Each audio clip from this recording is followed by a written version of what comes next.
Crisis migratoria. Esto, según mi punto de vista, es como que, al menos mediáticamente, lo que nos enteramos de este lado del mundo, se repite cada tantos años, uno se asombra, luego es como que el tema desaparece, no quiere decir que no siga ocurriendo o existiendo, y ahora de vuelta, con las imágenes que se viralizaron en los últimos días, esta migración entre lo que es África y Europa, Marruecos y España, ¿no? Esta cantidad de personas que se pasaron a la ciudad de Ceuta, 60.000 personas en un día o en pocos días se habla. Y queremos entender un poco este fenómeno, si esto ocurre porque sí, si hay algo político, sociológico detrás. Y para eso, ¿quién mejor que Gustavo Tarragona, que es analista político internacional, trabaja en la Universidad Católica Argentina, Facultad Regional aquí, Paraná?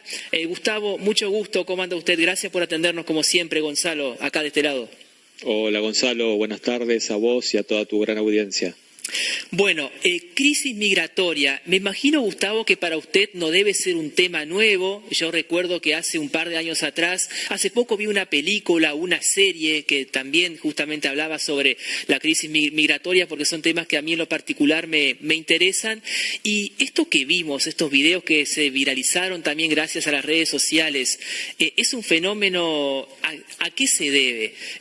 ¿Hay una organización detrás de eso? Porque si a uno se le ocurre, no sé, a nosotros, irnos de golpe a todos a Uruguay o un grupo grande de personas, tenemos que organizarnos previamente para que eso suceda.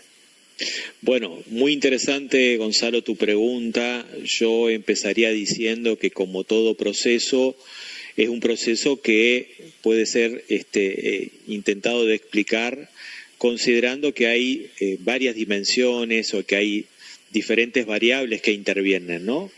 En primer lugar, hay una dimensión o hay una variable política que tiene que ver de alguna manera también con las relaciones entre la Unión Europea y países africanos. Fundamentalmente, vos habías nombrado recién en tu introducción, en tu pregunta introductoria, a un país del norte del África muy, muy poderoso, como es Marruecos, ¿no? Marruecos viene sosteniendo desde hace varias décadas atrás un reclamo territorial por lo que se considera o es llamado el África subsahariana, donde ya desde hace algunas décadas atrás existe un grupo que es el Frente Belisario Roldán que reclama el control territorial de ese territorio que a su vez es reclamado por el propio Estado marroquí. Marruecos se ha transformado entonces en este sentido en una clave fundamental, en un actor político fundamental en este intento de los países de la Unión Europea de controlar los flujos migratorios, ¿no?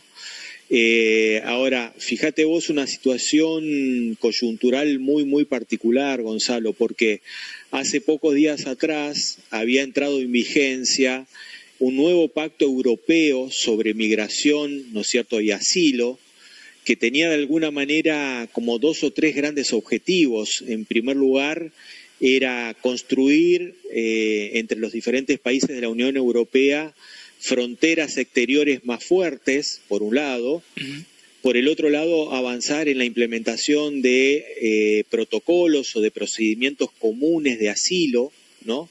El problema migratorio y fundamentalmente el problema de las migraciones ilegales no es un problema que afecta solamente a países como España o países como Italia, Grecia, sino que afectan en su conjunto, ¿no es cierto?, a la Unión Europea.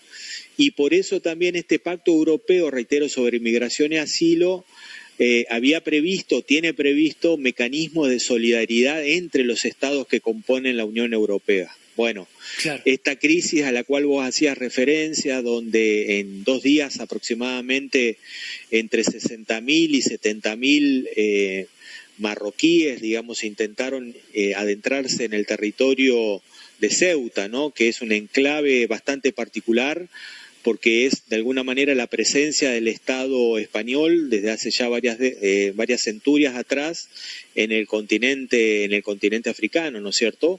Bueno, se transformó en la primera gran prueba política, ¿no es cierto?, de este pacto.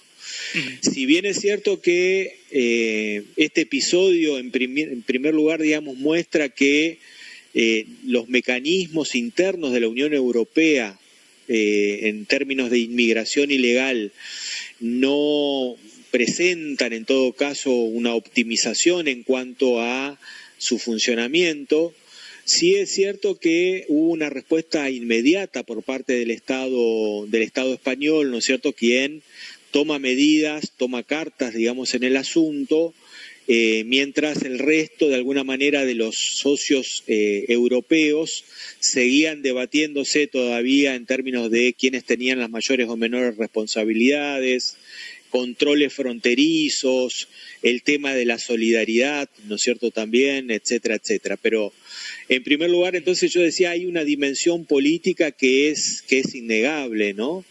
En segundo lugar, Gonzalo, también creo que hay una dimensión económica que no se puede soslayar y que tiene que ver con que la economía de la Unión Europea y la economía de España es una economía que depende cada vez más de este tipo de fenómenos migratorios, ¿no? Y en tercer lugar, evidentemente hay como una crisis, también como una explicación de la crisis, un poco el aspecto demográfico, ¿no? Porque en general la Unión Europea está atravesando por periodos, ¿no es cierto?, cada vez más agudos de decrecimiento de su población, por un lado, y en segundo lugar también por la transformación de esa población en una población, digamos, mayor, ¿no? Entonces, en ese sentido, estos fenómenos migratorios también pueden ser analizados en su costado, en su vertiente demográfica. Claro, y puede ser también en cuanto a la dimensión política, Gustavo, teniendo en cuenta que, según tengo entendido, Marruecos es un aliado en este momento de Estados Unidos con España está como enojado, distanciado, que también haya habido un impulso por ese lado para hacerle daño a la imagen política de Pedro Sánchez en España.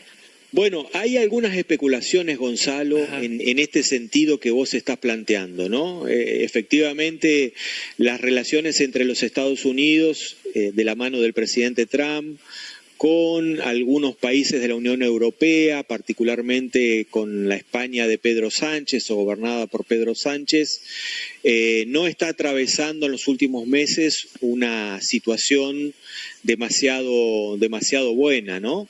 A esto se agrega el pacto, ¿no es cierto?, entre los Estados Unidos, Israel y Marruecos también, en donde, por un lado, los Estados Unidos se comprometen en este sentido a ayudar económicamente a Marruecos, a cambio de que Marruecos garantice o reconozca formalmente la existencia del Estado de Israel y, por el otro lado, deje de considerar a Israel como un enemigo, ¿no? Entonces, en este complejo escenario, ¿no es cierto?, donde se entrecruzan proyecciones globales con intereses también de carácter regional, yo diría que no sería desdeñable una explicación también en ese tipo de alianzas estratégicas que en muchos casos trascienden los juegos de poder regionales que se juegan entre la Unión Europea y algunos países africanos. Claro. Bueno, Gustavo, es un tema realmente muy largo y podríamos quedarnos quizás 2 horas charlando sobre eso, pero lo que me quedó bastante claro a mí por lo menos es que no es un análisis simplista el que se puede hacer, ¿no? Hay que analizarlo desde varias aristas y es muy profundo, ¿no? Sociológico, económico, político, también enmarcado en el contexto global, etcétera. Es bastante complejo, no es tan simple, ¿no? Sí, porque las consecuencias, Gonzalo, finalmente de estas crisis migratorias tienen su impacto a nivel de país, ¿no es cierto? Estábamos hablando un poquito en el análisis de España, de Marruecos, pero tiene también su costado de influencia más a nivel regional, ¿no? Estos países que conforman la Unión Europea de alguna manera también están crecientemente preocupados por estos flujos migratorios que, como vos lo decías muy bien, parece que de la nada, digamos, se organizan y de un día para otro tenemos este tipo de movimientos.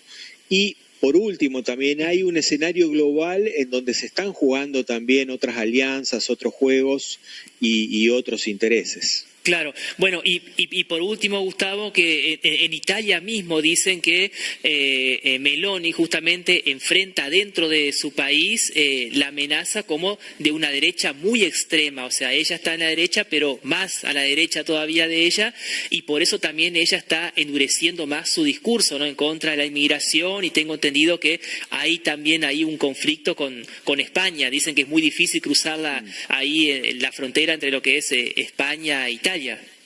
Bueno, esta es una consecuencia, Gonzalo, la que vos citás, nada desdeñable, ¿no? Porque frente a estos escenarios, muy probablemente un escenario muy posible, muy factible, Gonzalo, sea de alguna manera una Unión Europea mucho más restrictiva, ¿no es cierto?, en cuanto a estos flujos o movimientos migratorios. De alguna manera controles también más restrictivos en las respectivas fronteras y, ¿por qué no?, una situación que alimenta de alguna manera discursos racistas, discursos xenofóbicos, que en muchos casos son y pueden llegar a ser cada vez más instrumentos, digamos, de una derecha cada vez más radicalizada, digamos, ¿no? Entonces, coincido con vos que puede ser también una consecuencia de este conflicto migratorio, pero que en el fondo, como decíamos, esconde cuestiones políticas, demográficas, económicas e identitarias, digamos, también. Claro. Gustavo, muchísimas gracias por esta charla, le mando un saludo. Al contrario, el agradecido soy yo, quedo a entera disposición de ustedes. Así pasaba la palabra de Gustavo Tarragona, analista político internacional.